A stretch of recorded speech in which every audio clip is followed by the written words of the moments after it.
Hello there, viewers.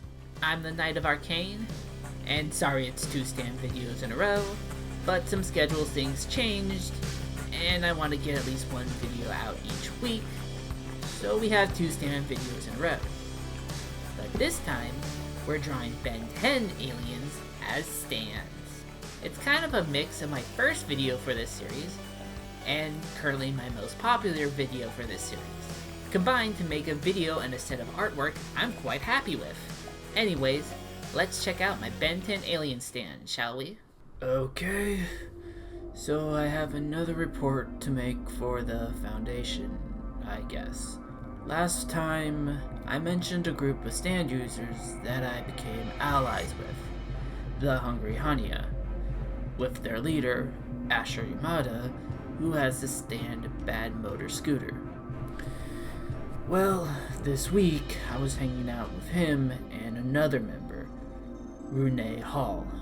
He's a big guy. I can easily say twice the size of Asher, just not to his face. The thing is, he's not very smart. He's pretty much a dumb bruiser kind of guy that is also a pretty sweet guy at times. Anyways, the 3 of us were together when we ran into the stand users in this report. The first user was just random luck, or unluck, that we ran into him, since we also ran into a familiar face. One none of us wanted to see again. Yep, we ran into Scott Brandon yet again. Asher just happened to bump into him, and both immediately recognized each other. Scott seemed pretty calm, something I found a little weird as Rene grabbed a hold of him, but this seemed like it would be a bit of a good thing. I remembered he mentioned he had a phone from an out-of-town gang that also has stands, and I'd like to get my hands on it for the info on it. However, before I could, I felt a tap on my shoulder. I turned to look at a guy about the same height as me, but more on the slim side, who asked us to release his boss. This made me roll my eyes as I told him he should leave, that Scott isn't good for whatever he offered him. Scott then laughed and said, "Eric, why don't you hit him with 'They might be giants'?" Before I could process that, a white and red figure with bladed arms popped up behind Eric and started to send slashes at us. Bad Motor Scooter and State of My Head tried to block them, but they got hit by the slices. As we took the hits though, I started to notice something was off.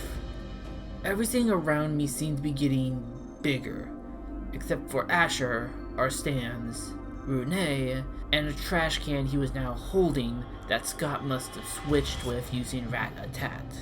We kept getting hit until we were about a bit taller than a minifig, and we looked up right at the smirking Scott.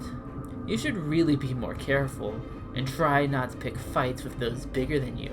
He seemed pleased and ready to leave when Eric came over to us and tried to step on us. Asher was able to hop on Bad Motor Scooter's third mode and drag me away from being stepped on, while Rune is surprisingly fast for his normal size. Eric seemed to have some sadistic glee as he tried to step on us, both with his feet and his stand's feet, even though Scott was trying to pull him away. But he replied the threat to him was still alive. Asher, angry, then yelled over to Rune, "Well, what are you waiting for? Bring in the scientist."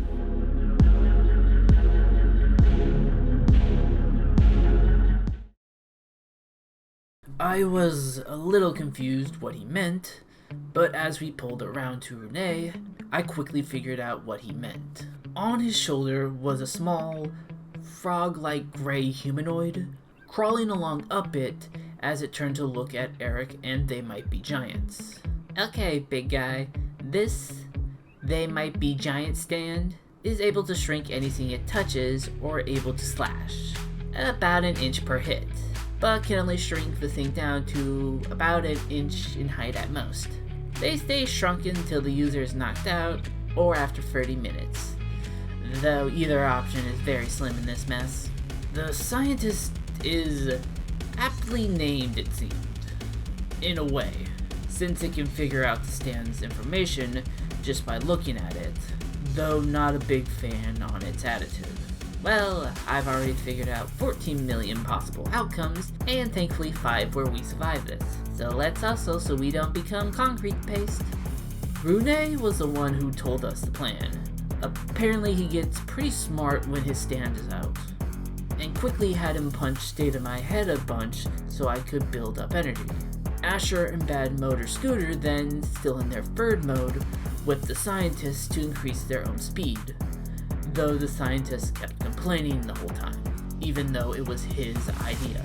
We then rushed out with Asher riding his stand at Eric and me and Rune heading for They Might Be Giants. Our plan, basically, was have me distract the stand and Asher distract and trip up Eric, taking his shoelace and tying them together as I used the stored up power to stop the stand's foot from crushing me, while Rune climbed up the stand with his kind of freakish strength.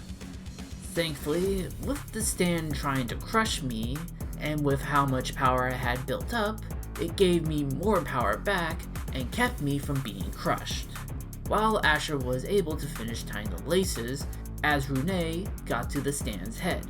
He was able to actually punch the stand right in the face.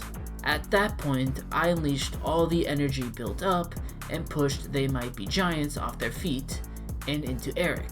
Since his shoes were tied, he tripped over himself as he fell over and hit his head hard on a nearby park bench before landing on the ground, out cold. The 3 of us were soon back to our normal sizes and turned to look at Scott. He tried to claim it wasn't his fault, his hired muscle was a bit sadistic, and went to back away when he was soon frozen in place.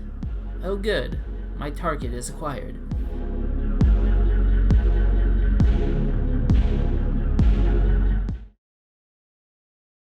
Enjoying the stand so far? As a reminder to help support this series, I have a Patreon set up to help support the channel and these videos along with other projects. Not only can you get monthly headshots, access to weekly polls, early looks at my other projects, and some other art rewards at higher tiers, you also help us reach our Patreon goals for these videos. The lowest tier starts at $3 a month and every bit helps. Anyways, back to the stands. Following the voice, we turned to see a guy dressed more for the winter than spring walk over in a bit of a hunched pose. He smiles a sort of wicked smile towards Scott and says some very powerful people are looking for him due to what he has. Scott then proceeds to pull out a phone and place it on the ground and slide it towards the guy, claiming they can have the phone back and that he can give them all the cash and goods on them in exchange for letting him go on more neutral grounds with the group now. The guy gives a shrug and then smashes his foot on the phone, breaking it. He claims they're not interested in the phone.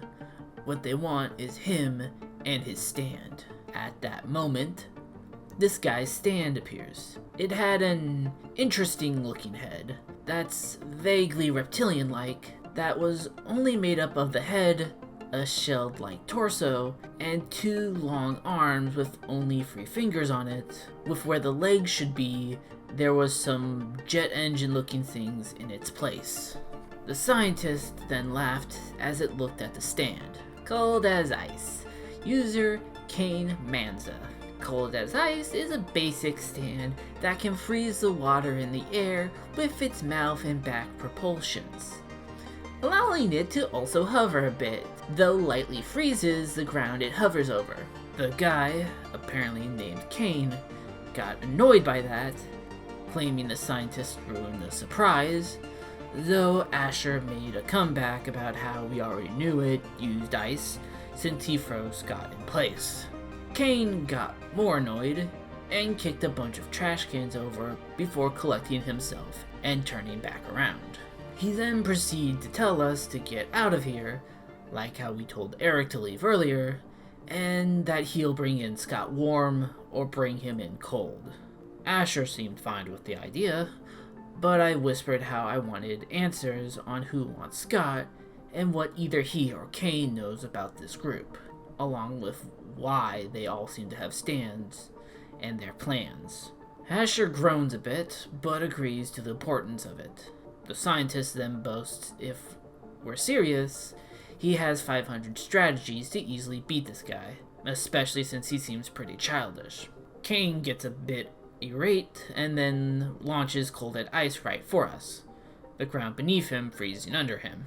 We were ready for him, just not for the giant aqua teal colored wall that popped up between us and the stand.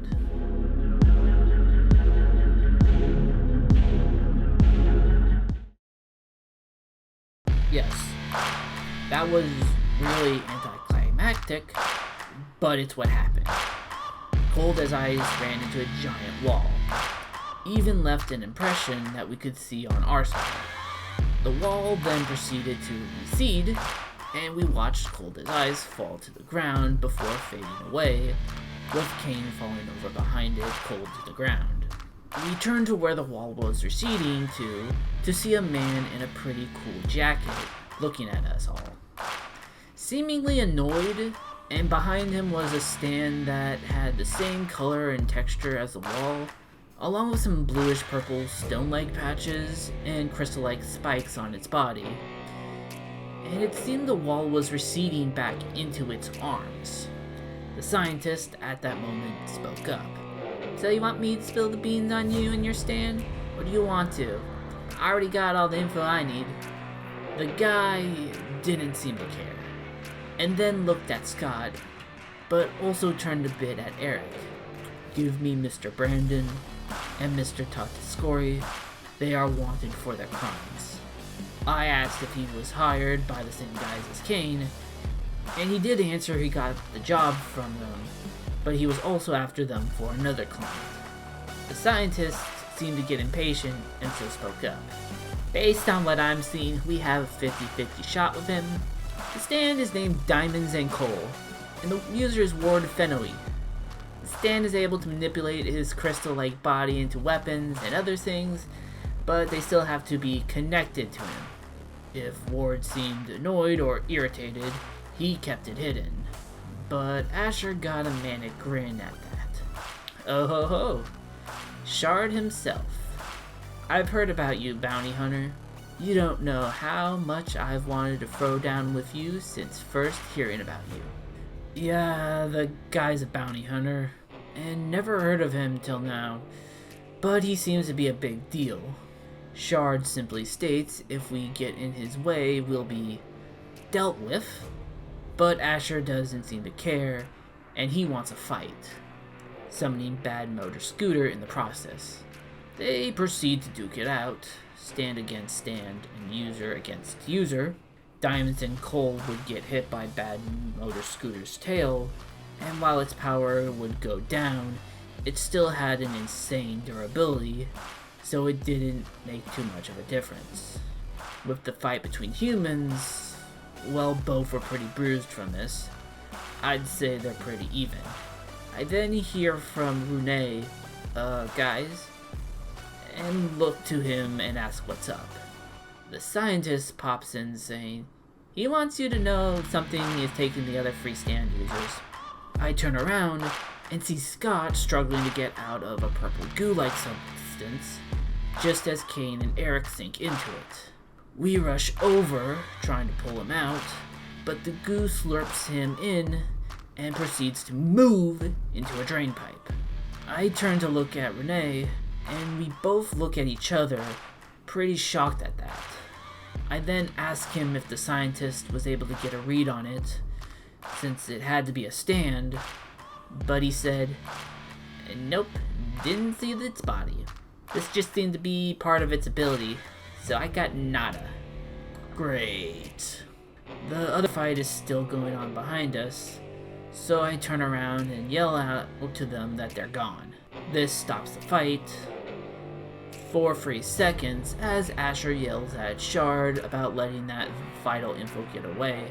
And Shard, simply but with some anger in his tone, says Asher let his targets get away. They proceed to get into another fight, but I then notice the broken phone still on the ground. I pick it up, and Renee brings up the fact that he can fix it. I was a bit surprised at this, but then he tells me he can while he has the scientist out, though it will take a day to fix up, though his stand then says make it a few that he needs to rest up. Bad attitude, man. Well, soon we'll have the phone working, and hopefully we'll get some clues on what's going on. As for Shard, he's currently still around. Says he has some more jobs, and that he seems to like this town, and would like to stay here. No idea who won their fight. When I asked him, Shard just stayed quiet until I changed the subject. And when I asked Asher, his face got bright red, and he yelled out, "It was a tie, damn it!" Anyways, once the phone is fixed, I'll make a report, but for now, Jacob Dikemi signing off.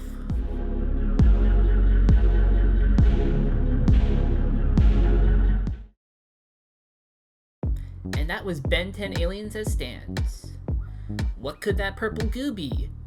I can think of 3 things that purple stand thing could be based off of. One is Ben 10 related, one is Pokemon related, and one is technically Disney related. Let me know your guesses on what it is in the comments below.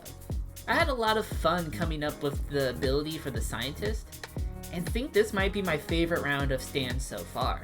Speaking of stands, we have my other stand related videos of Pokemon and Minecraft mobs as stands to check out, and we're nearing our first subscriber goal for FNAF animatronics as stands.